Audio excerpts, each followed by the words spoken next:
Good morning, D1. Happy Friday. I hope you all are doing well. Let's go ahead and let's look at your jobs for today. So, first things first, I'm on assignments. It is the week of the 15th through the 19th, and it is Friday, March 19th. We are going to go ahead, we are going to look at our jobs for today. So, first things first, we are talking about compound words. And with compound words, what you're going to do first is you are going to take these highlighting sticks, making sure you use different colors. You're going to highlight the two parts of the word. So, for example, you can see here, I'm going to go ahead and move that guy. You can see here we have rain and coat. They took a yellow highlighting stick and a blue highlighting stick and came up with raincoat. They then are asking you to make a sentence. I will need to bring my yellow raincoat to the game on Saturday.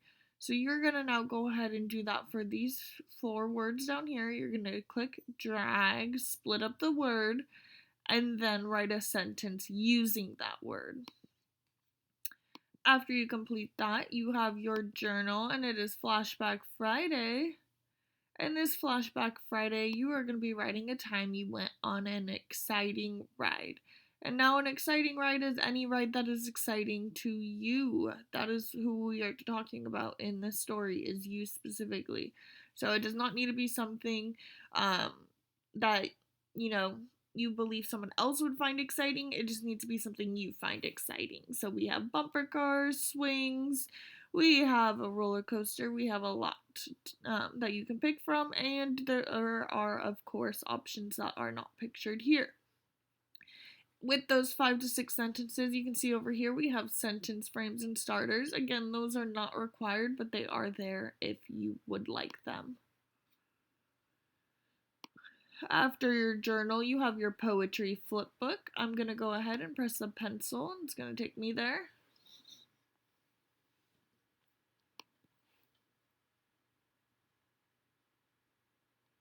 So you're going to go ahead, you're going to read about singing poems as well as haikus.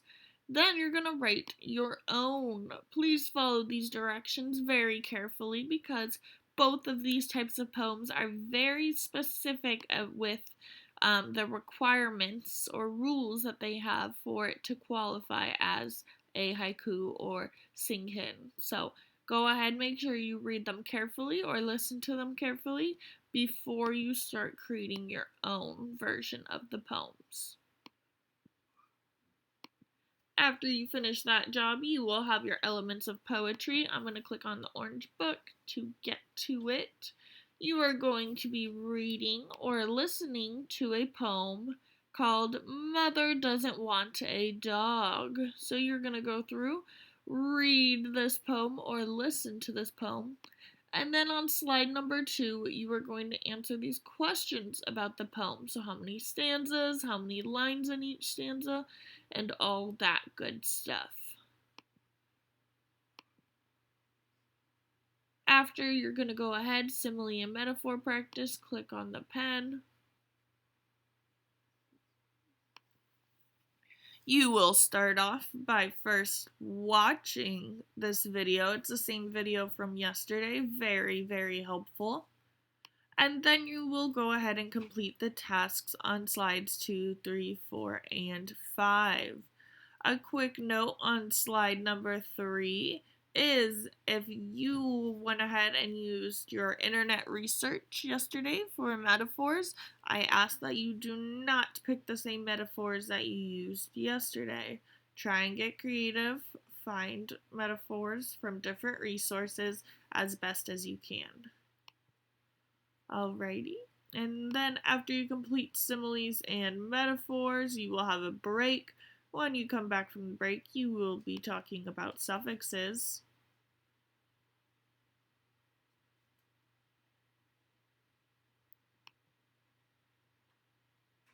Alrighty, we are going to be talking about why change to I rule.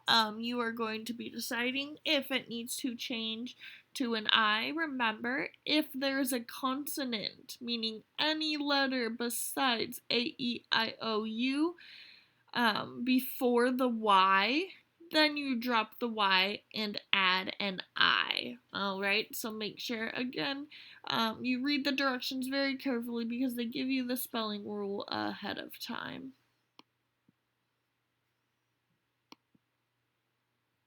Then you will have a Bill Nye magnetism video and quick check. I'm going to go ahead and click the magnet. I highly recommend that you take a break in between this video. This video is very long. It's long. It's like an episode on TV. It's a pretty long video. You can see almost 30 minutes. So I definitely recommend taking breaks and coming back to this. So go ahead, you will watch this video, and then after you've watched the video, you will complete this quick check based off of what you learned or heard in this video.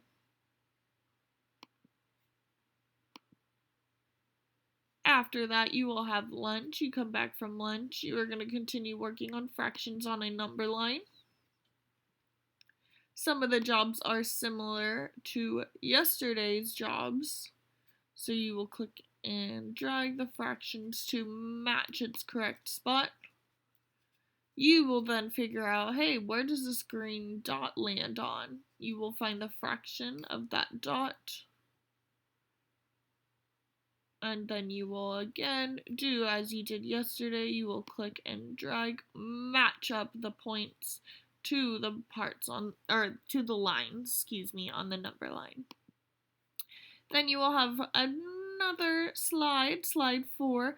You're going to go ahead, you are going to find the letters. So for example, A, I'm going to find A, oh, there it is. And now I'm going to write what the fraction is. So I know it's going to be 1 on top, because it's on that first line, and now I need to count my parts to figure out what my denominator is. So 1, 2, 3, 4, 5, 6. So my A is going to go ahead and be 1, 6. Alright, and so you're going to go ahead and complete that for B, C, D, E, F, G, H, I, J. Alright.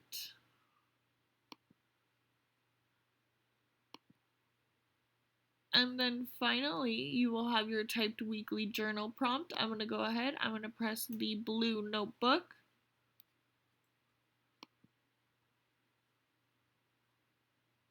And you will see your job is to write a new ending to your favorite story. And you're going to make sure you're using descriptive details. Be sure to write at least 5 to 6 sentences. All of these are things that we've talked about since day 1, so you guys know the expectation.